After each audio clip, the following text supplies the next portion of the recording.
இவருடைய ஆண்டு மரண நினைவு நாளை கொண்டாடும் நாட்களிலே இந்த ஆன்மாக்களுக்காக நாம் இறைவனிடம் மன்றாடி இவர்களுக்கு நித்திய இறைப்பாட்சியையும் இறைவனுடைய கருணையின் வழியாக இறை சன்னிதானத்திலும் மகிழ்ந்திருக்க இந்த ஆன்மாக்களுக்காக மன்றாடுவோம். இன்றைய தினம் கிறிஸ்து பிறப்பிற்கு முந்தின நாளாக அமைகின்றது. நாளை மாலையிலிருந்து கிறிஸ்து பிறப்பு பெருவிழாவை நாம் கொண்டாட இருக்கின்றோம்.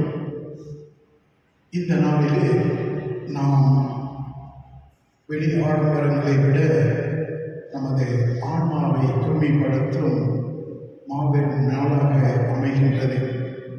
இந்த நாளை நம்மையே நாம் தயாரித்து அந்த கிறிஸ்து இயேசு உடலில் பிறக்கும் கிறிஸ்து இயேசு நமது உள்ளங்களிலே நமது இதயத்திலே பிறக்க நம்மை தயார் செய்வோம். பாவம் செய்யும் ஒவ்வொருவரும் இதனை வரவேற்க இறைமகனை வரவேற்கக்கூடிய தகுதி அற்றவர்களாக இருப்பதால் நாமும் அதே நிலையில் இருக்கின்றோம் என்ற உணர்வோடு நம்முடைய பாவங்களை ஏற்றுக்கொண்டு அதற்காக மனம் வருந்தி இறைவனிடமும் ஒருவரிடமும் மன்னிப்பு கேட்போம்.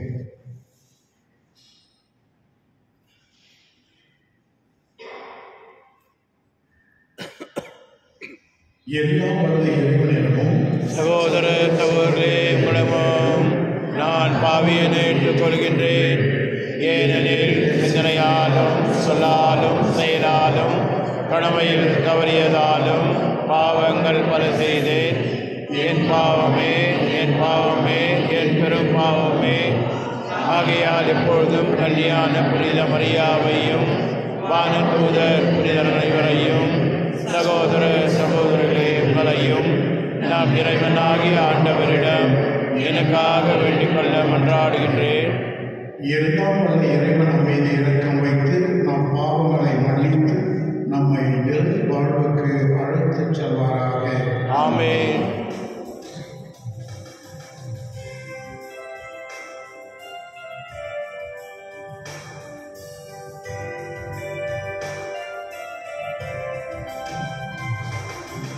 இறைவா இரக்கம் வையும், எம்மேல் இரக்கம் வையும். இறைவா இரக்கம் வையும், எம்மேல் இரக்கம் வையும். கிறிஸ்துவே இரக்கம் வையும், கிறிஸ்துவே இரக்கம் வையும்.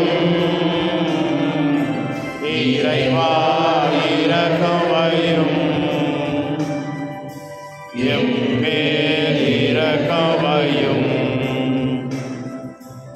இறைவா இரக்கமையும். எம்மேல் இரக்கமையும். மன்றாடுவோமாக.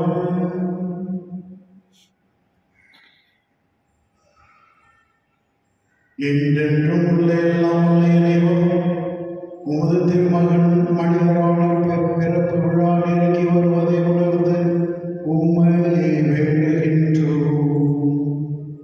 அதனால் கட்டி மரியாதையில் இருந்த மனிதராய் பிறந்து என்னிடையே குடிகொண்ட திருவுளமான எங்கள் ஆண்டவர் இயேசு கிறிஸ்துவான வார்த்தை உம் தகுதியற்ற அடியார்களாக எங்களுக்கு இரக்கத்தை தருவதாக. உம்மோடு தூயாவின் ஒன்றிப்பில் இறைவனாய் என்றென்றும் வாழ்ந்து ஆட்சி செய்கின்றவர் வழியாக உம்மை மன்றாடுகின்றோம். ஆமென்.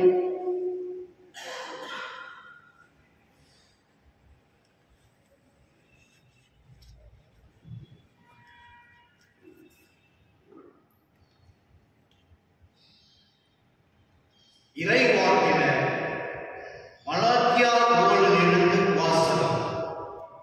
படைகளின் ஆண்டவர் கூறியது, இதோ நான் என் தூதனை அனுப்புகிறேன். அவர் எனக்கு முன் வழியை ஆயத்தம் செய்வார்.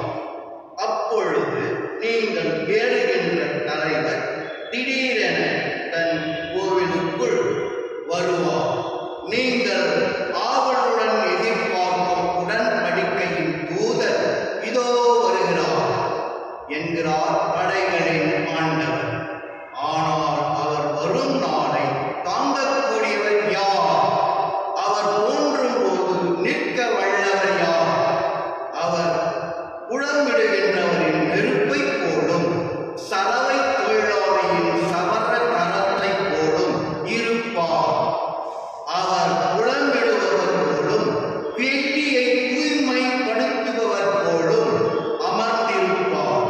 லேவியின் புதல்வரை தூய்மையாக்கி வெள்ளியை போல் அவர்களை புடமிடுவார். அவர்களும் ஆண்டவருக்கு ஏற்புடைய காணிக்கையை கொண்டு வருவார்கள். அப்பொழுது படைகளத்தின் முன்னேயே ஆண்டுகளுக்கு இருந்து போல் யூதாவின் காணிக்கையும் எருசலேமின் காணிக்கையையும் ஆண்டவருக்கு உகந்தவாய் இருக்கும். இதோ பெரிதும் அச்சத்தை தோன்றுவிப்பதுமான ஆண்டவரின் நாள் வரும் முன் இறைவாக்கினர் எலியாவை நான் உங்களிடம் அனுப்புகிறேன். நான் வந்து உலகத்தை சாபித்து தண்டிக்காதபடி அவர் பெற்றோரின் உள்ளங்களை பிள்ளைகளிடத்தின் பிள்ளைகளின் உள்ளங்களை பெற்றோரிடத்தும் திருப்பமாறு செய்வார். இது ஆண்டவர் வழங்கும் அருள்வாக்கு. பல்லவி. தலை நிமிர்ந்து நில்லுங்கள், உங்கள் மீட்பு நெருங்கி வருகிறது.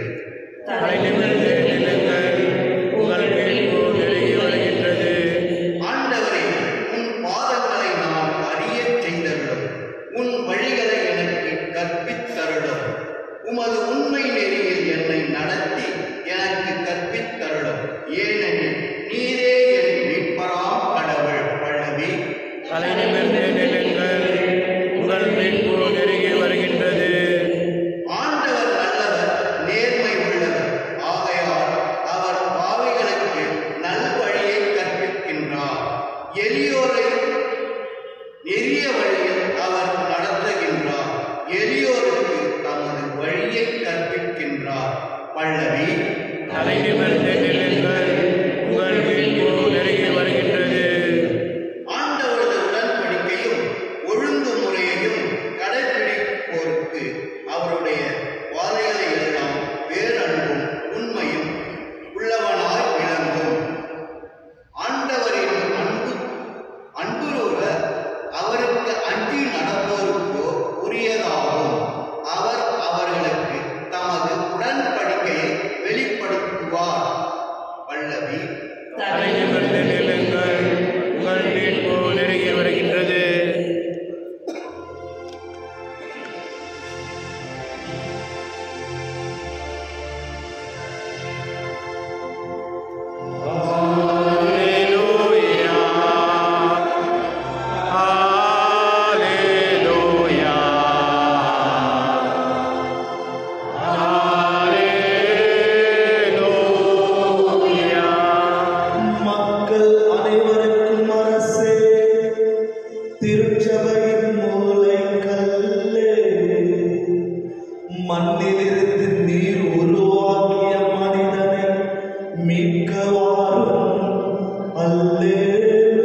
உம் ஆன்மாவோடும் இருப்பாராக.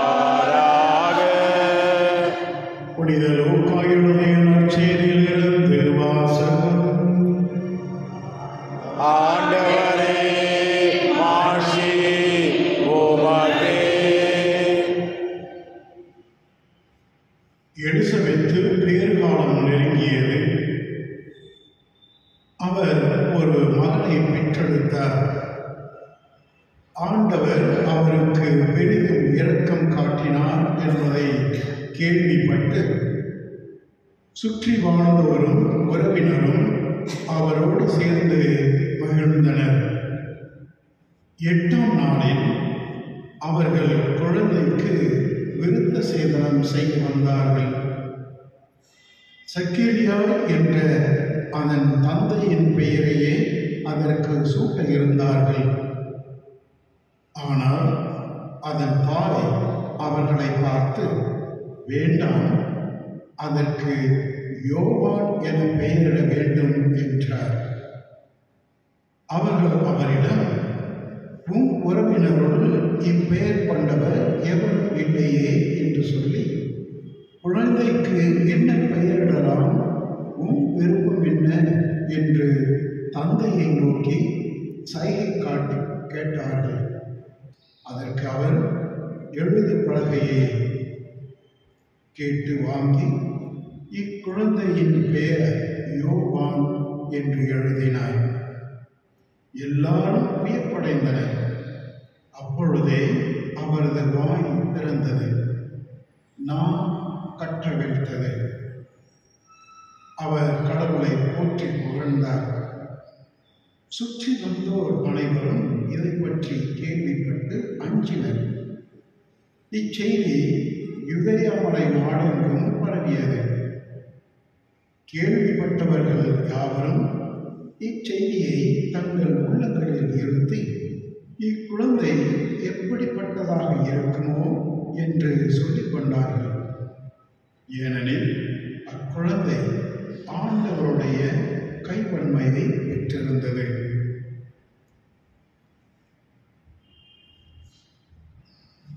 இது கிறிஸ்து வழங்கும் வாழ்வு தரும் நற்செய்தி. கிறிஸ்துவே உமக்கு புகழ். இயேசுவில் என் பிரியமான சகோதர சகோதரியரே, கிறிஸ்து பிறப்பு திருவிழாவை கொண்டாட தயாரிக்கும் நாம் அனைவரும் இன்று நமது தாய் திருச்சபையானது மிக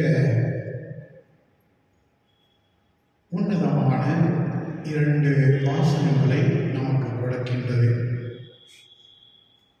முதல் வாசகத்திலே நாம் கேள்விப்பட்டது, படைகளின் ஆண்டவர் கூறியது, இதோ நான் என் தூதனை அனுப்புகின்றேன், அவர் எனக்கு முன் வழியை ஆயத்தம் செய்வார். அப்பொழுது நீங்கள் தேடுகின்ற தலைவர் திடீரென தம் ஆலயத்திற்கு வருவார். நீங்கள் ஆவலுடன் எதிர்பார்க்கும் உடன்படிக்கையின் தூதர் இதோ வருகிறார் என்கிறார் படைகளின் ஆண்டவர். கிறிஸ்து பிறப்பதற்கு முந்தின நாளாகிய இன்று திருமுழுக்கு யோவானை பற்றி, அவருடைய பிறப்பை பற்றி நமது நற்செய்தி கூறும் இந்த நேரத்திலே, இந்த திருமுழுக்கு யோவான் கடவுளால் தேர்ந்தெடுக்கப்பட்ட ஒரு தூதன். அவருக்கு முன் வழியை ஆயத்தம் செய்பவர்.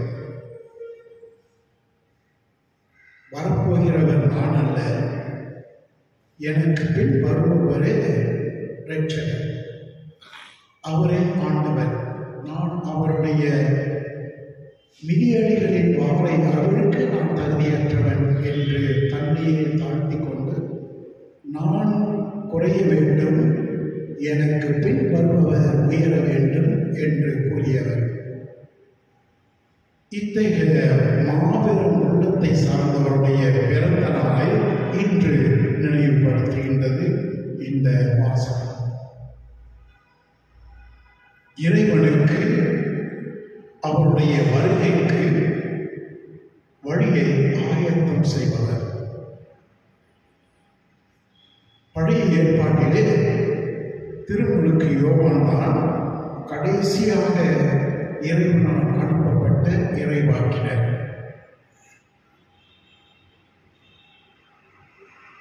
கிறிஸ்து பிறக்கப் போகின்றார், இரட்சகர் வரப்போகின்றார். நாம் அனைவரும் நம்மையே தயார் செய்து அவருக்காக நாம் காத்து கொண்டிருக்க வேண்டும். எந்த நேரத்தில் வருவார் என்ற நோக்கத்தோடு தயாரித்தவர் இவர். கிறிஸ்து பிறந்ததற்கு பின்னர் இவருடைய பணிகளை நமக்கு கொடுத்திருக்கின்றார் இறைவன். திருமுழுக்கு பெற்ற ஒவ்வொரு கிறிஸ்தவனும் மற்றொரு திருமுழுக்கு யோவான். ஆண்டவருடைய வருகைக்காக தயார் செய்வது. திருமுழுக்கு யோவான் கிறிஸ்து இயேசுவின் முதல் வருகைக்காக தயார் செய்தார்.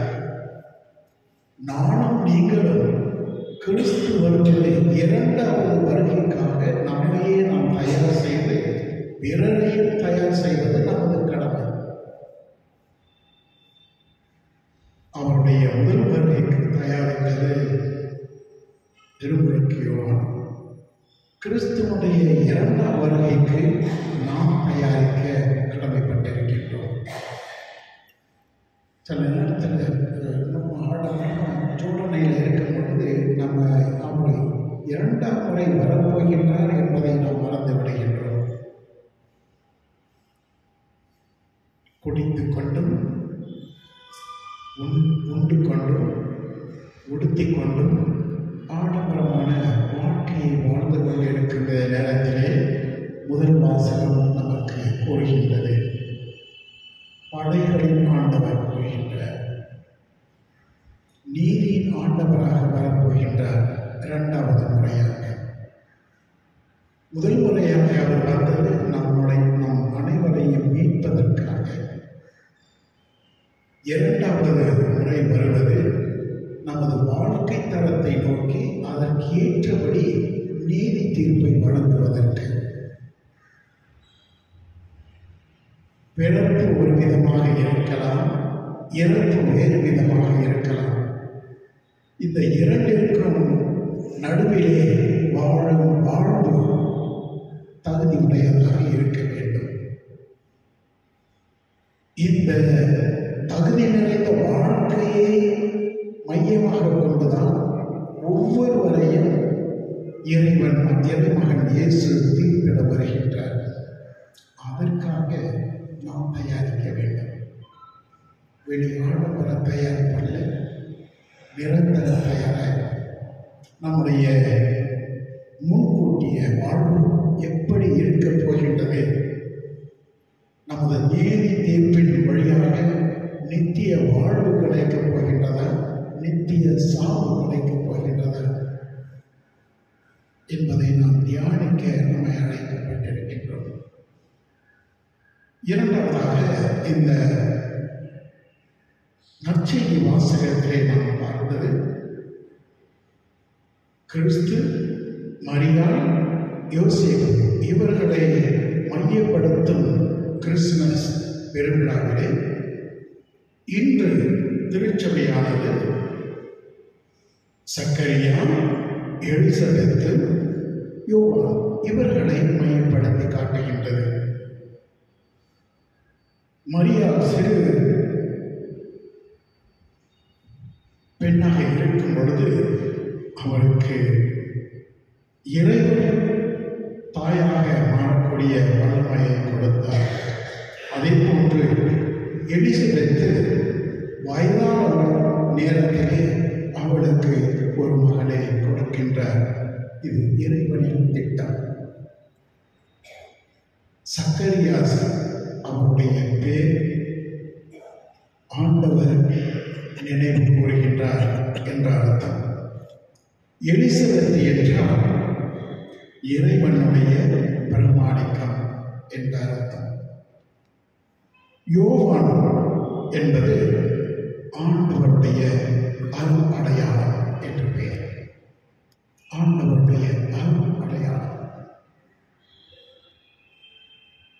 அதே போன்று நாம் ஒவ்வொருவரும் இறைவனின் அருள் அடையாளம். உலக அடையாளம் அல்ல, விண்ணகத்தின் அடையாளம், இறை அடையாளம். அந்த அடையாளத்தின் நோக்கம் என்ன? அந்த அடையாளத்தை எப்படி நாம் கண்டு உணர்வது? நம்முடைய வாழ்க்கை தரம், நம்முடைய எண்ணங்கள், நம்முடைய வார்த்தைகள், நம்முடைய செயல்கள். கிறிஸ்துவை சார்ந்த எண்ணங்கள், கிறிஸ்துவை மையமாக கொண்ட வார்த்தைகள், கிறிஸ்துவை மையமாக கொண்ட வாழ்க்கை தரம், நடை, உடை, பாவனை. கிறிஸ்துவ நடை, உடை, பாவனை இருக்கும் பொழுதுதான் மற்றொரு அருள் அடையாளம் நிறைந்தவர்களாக நாம் வாழ முடிகின்றது. இன்றைய நாளிலே இந்த திருப்பலிலே நாம் மன்றாட வேண்டியது வருகிறது. அன்று அந்த திருமுழுக்கு யோவானை எப்படி இறைவன் தேர்ந்தெடுத்தாரோ அதே போன்று நம்மையும் தேர்ந்தெடுத்திருக்கின்றார். கிறிஸ்துவின் இரண்டாம் வருகைக்காக உலகத்தை நாம் தயார் செய்ய வேண்டியது நமது கடமை. நாம் ஒவ்வொருவரும் தயார் செய்யும் பொழுது மற்ற மதத்தினர் நம்மை நோக்கி அவர்களும் தயார் செய்ய வேண்டும் என்ற உணர்வோடு வாழ வேண்டும் என்பதுதான் நமது கடமை. கடமையை தவறும் பொழுது மடமை கிறிஸ்தவர்களாக வாழும் பொழுது தகுதியுடையவர்களாக மாறுகின்றோம்.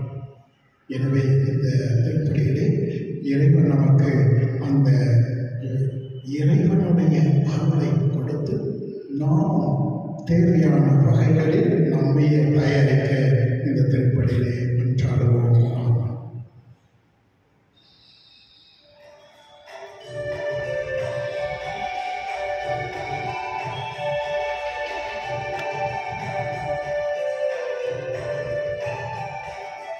காணிக்கை பொருட்களை இறைவா எம் கரங்களில் ஏந்தி உன் பீடம் வந்தோம். காணிக்கை பொருட்களை இறைவா எம் கரங்களில் ஏந்தி உன் பீடம் வந்தோம். எங்களின் இதய தோட்டத்திலே எலிபல காய்கறி நிறைந்ததையா, எங்களின் இதய தோட்டத்திலே எலிபல காய்கறி நிறைந்ததையா, பொங்கிடும் மகிழ்வுடன் பறித்து வந்து, பொங்கிடும் மகிழ்வுடன் பறித்து வந்து உன் பொன்னொழி பீடத்தில் குவித்து வைத்தோம். காணிக்கை பொருட்கள் இறைவா எம் கரங்களில் ஏந்தி உன் பீடம் வந்தோம். சகோதர சகோதரியரே, என்னுடையமான இந்த திருப்பலி எல்லாம் உள்ள தந்தையாக இறைவனுக்கு ஏற்றதாக முடிக்கவில்லை. ஆண்டவர் நமது பெயரை புகழ்ச்சிக்காகவும் ஆட்சிக்காகவும் நமது நன்மைக்காகவும் புனித திரு அவையனைத்து நலனுக்காகவும் உமது கையில் இருந்தவழி ஏற்றுக்கொள்வாராக. ஆண்டவரே, எங்களுக்கு இறை வழிபாட்டில் நிறைவை தருமை காணிக்கை உமக்கு முழுமையான மகிழ்ச்சியை அளிப்பதாக. அதனால் மீட்பரின் வருகை நாங்கள் தூய்மையான மனதோடு கொண்டாடுவோமாக. எங்கள் ஆண்டவராகிய கிறிஸ்து வழியாக உம்மை மன்றாடுகின்றோம். ஆமென். ஆண்டவர் உங்களோடு இருப்பாராக. உம் ஆன்மாவோடும் இருப்பாராக. இதயங்களை மேலே எழுப்புங்கள். ஆண்டவரிடம் எழுப்பியுள்ளோம்.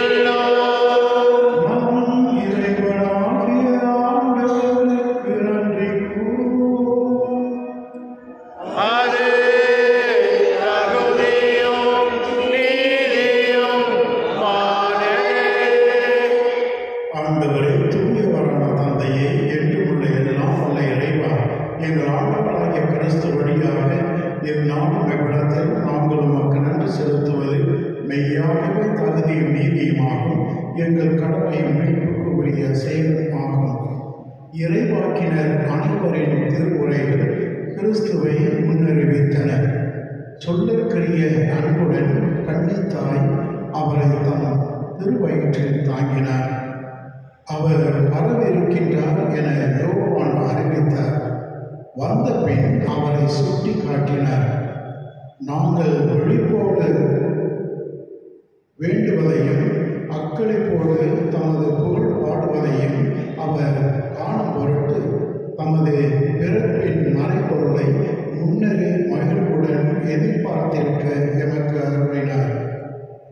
ஆகவே வானதூதர் முதன்மை வானதூதரோடும் அரியணையில் அமர்வோர் தலைமை தாங்குவோரோடும் வாழ்படைகள் அணிகள் அனைத்தோடும் சேர்ந்து நாங்கள் உமது மாட்சியை புகழ்ந்து பாடி முடிவின்றி பாடுவதாவது.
ஆண்டவரே, நீர் மெய்யாகவே தூயவர், தூய்மை அனைத்திற்கும் ஊற்று. ஆகவே உடைய ஆவி பொழுது இக்காணிக்கைகளை தூய்மைப்படுத்த வேண்டும் என வேண்டுகின்றோம். இவ்வாறு எங்கள் ஆண்டவர் இயேசு கிறிஸ்துவின் உடலும் இரத்தமுமாக எங்களுக்கு மாறுவனவாக. அவர் பாடுபட உளம் கணிந்து தம்மை கையளித்த போது அப்பத்தை எடுத்து நன்றி செலுத்தி அதை பிட்டு தம் சீடர்களுக்கு அளித்து கூறியதாவது: அனைவரும் இதிலிருந்து பெற்று உண்ணுங்கள், ஏனெனில் இது உங்களுக்காக கையளிக்கப்படும் என் உடல்.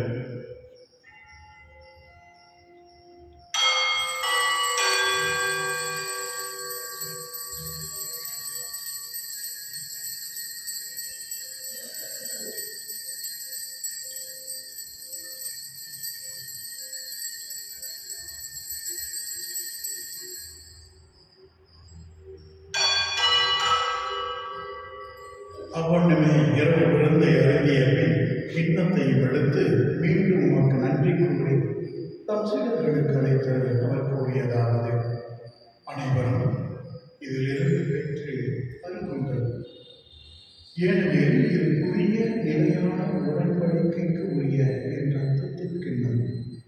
இது பாவ மன்னிப்புக்கென்று உங்களுக்காகவும் பலருக்காகவும் சிந்தப்படும். இதை என் நினைவாக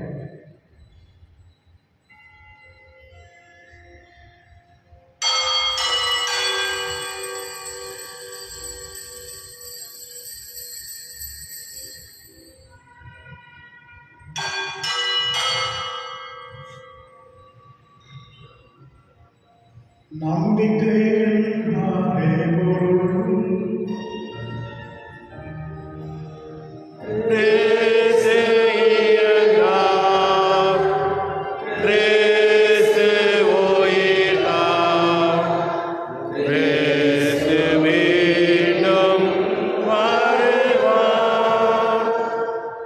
ஆகவே ஆண்டவரே, நாங்கள் கிறிஸ்துவின் இறப்பினையும் உயிர்ப்பினையும் நினைவுகூர்ந்து வாழ்வுதரும் அப்பத்தையும் மீட்பளிக்கும் கிண்ணத்தையும் உமக்கு ஒப்புக் கொடுக்கின்றோம். உம் திருமண் நின்று உமக்கு ஊழியம் புரிய தகுந்தவர்கள் என ஏற்றுக்கொண்டு எனக்கு உமக்கு நன்றி செலுத்துகின்றோம். மேலும் கிறிஸ்துவின் உடலிலும் ரத்தத்திலும் பங்கு கொள்ளும் எங்களை தூய ஆவியார் ஒன்று சேர்க்க வேண்டும் என உம்மை தாழ்மையுடன் மன்றாடுகிறோம். ஆண்டவரே, உலகெங்கும் பரவியிருக்கும் அந்த திருவையை நினைவு கூர்ந்தருளும். எங்கள் திருத்தந்தை பிரான்சிஸ், எங்கள் பேராயர் பீட்டர் மற்றும் எங்களது துணை ஆயர்கள், எல்லா திருநிலையினர் ஆகிய அனைவரோடும் உமது திரு அவை அன்பில் நிறைவு பெற செய்தருளும். மேலும் உயிர்த்தெழும் எதிர்நோக்குடன் துயில் கொள்ளும் எங்கள் சகோதர சகோதரிகளையும் இருந்தோர் அனைவரையும் இரக்கத்துடன் நினைவு கூர்ந்து உமது திருமுக ஒளியும் ஏற்றருளும். எங்கள் அனைவர் மீதும் இரக்கமாயிரும். கடவுளின் கன்னித்தாயான புனித மரியா, அவருடைய கணவரான புனித யோசேப்பு, புனித திருத்துதர்கள், இவ்வுலகில் உமக்கு முதல்வராக இருந்தவராகிய புனிதர் அனைவருடனும் நாங்கள் நிலை வாழ்வில் பங்கு கொள்ளும் தகுதி பெற்று உம் திருமகன் இயேசு கிறிஸ்து வழியாக உம்மை ஓரணித்து வரமருள உம்மை மன்றாடுகின்றோம்.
ஆண்டவரே, தீமை அனைத்திலிருந்தும் எங்களை விடுவித்து எங்கள் வாழ்நாளை அமைதியை கனிவுடன் அருளமை மன்றாடுகிறோம். உமது இரக்கத்தின் உதவியால் நாங்கள் பாவத்திலிருந்து எப்போதும் விடுதலை பெற்று யாதொரு கலக்கமுமின்றி நலமாயிருப்போமாக. நாங்கள் எதிர்நோக்கியிருக்கும் பேரின்பத்துக்காகவும் என் மீட்பராகிய இயேசு கிறிஸ்துவின் வருகைக்காகவும் காத்திருக்கின்றோம். ஏனெனில் ஆட்சியும் வல்லமையும் ஆட்சியும் என்றென்றும் உமது. ஆண்டவரே இயேசு கிறிஸ்துவே, அமைதியை உங்களுக்கு விட்டுச் செல்கின்றேன், என் அமைதியே உங்களுக்கு அளிக்கின்றேன் என்று உம் திருத்தூதர்களுக்கு மொழிந்தீரே. எங்கள் பாவங்களை பாராமல் உமது திருவையின் நம்பிக்கையை கண்ணோக்கி உமது திருவுளத்துக்கு ஏற்ப அதற்கு அமைதியை ஒற்றுமையை மறுத்தருவீராக. என்றென்று வாழ்ந்து ஆட்சி செய்கின்றவர் நீரே. ஆமென். ஆண்டவருடைய அமைதி உங்கள் அனைவரோடும் இருப்பதாக. உமான்மாவோடும் இருப்பதாக. கிறிஸ்துவின் அமைதியை பகிர்ந்து கொள்வோம்.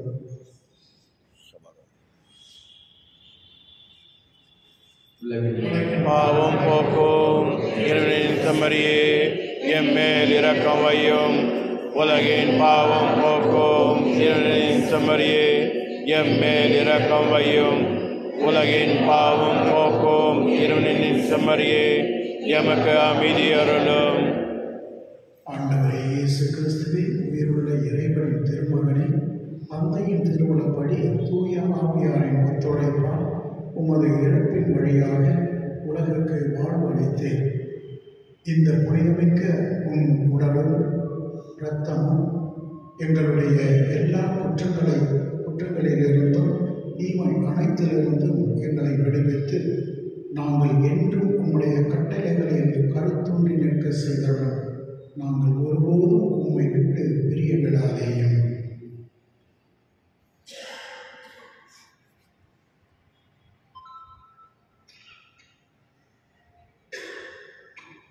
இதோ இறைவனின் செம்மறி, இதோ உலகின் பாவங்களை போக்குபவர். செம்மறியின் விருதுக்கு அழைக்கப்பட்டிருக்கும் நாம் அனைவரும் மிக மிக பெயர் பெற்று இந்நாட்டவரே நீர் எழுந்தருள நான் தகுதியற்றவன், ஆனால் ஒரு வார்த்தை மட்டும் சொல்லியல்லும் எனது ஆன்மா நலமடையும்.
பாவத்துமையாய் பதறுகிறேன், பாதை அறியாது வருகிறேன்.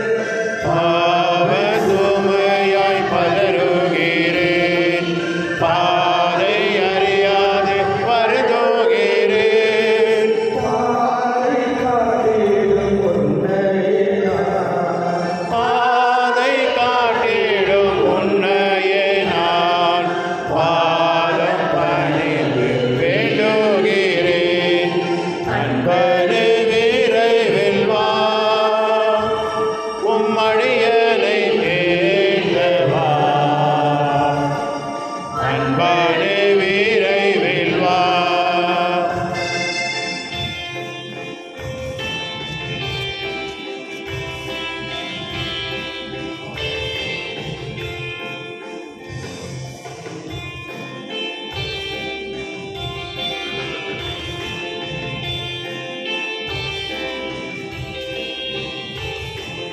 அமைதி வாழ்வை தேடுகிறேன், அருளை அளிக்க வேண்டுகிறேன். அமைதி வாழ்வை தேடுகிறேன், அருளை அளிக்க வேண்டுகிறேன். வாழ்வின் உணவே உன்னையே நான், வாழ்வின் உணவே உன்னையே நான், வாழ்வு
கொண்டாட்டத்தின் அருள் விண்ணக செல்வங்களுக்கான ஆர்வத்தை எதிர்நோக்கி திருப்பையாகையும் தூண்டி எழுப்புவதாக.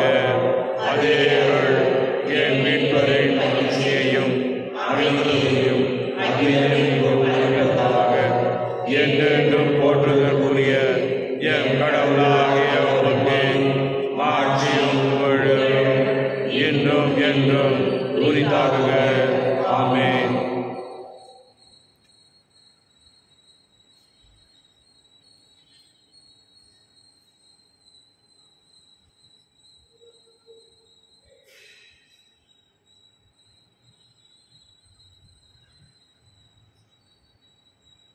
மன்றாடுவோமாக.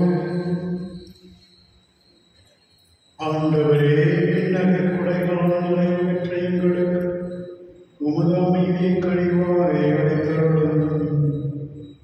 அதனால் பெரும் மகிழ்ச்சி தரும் திருமகன் வரும்போது எரியும் விளக்குகளோடு அவரை எதிர்கொள்ள தகுதியுடன் காத்தருள்வீராக.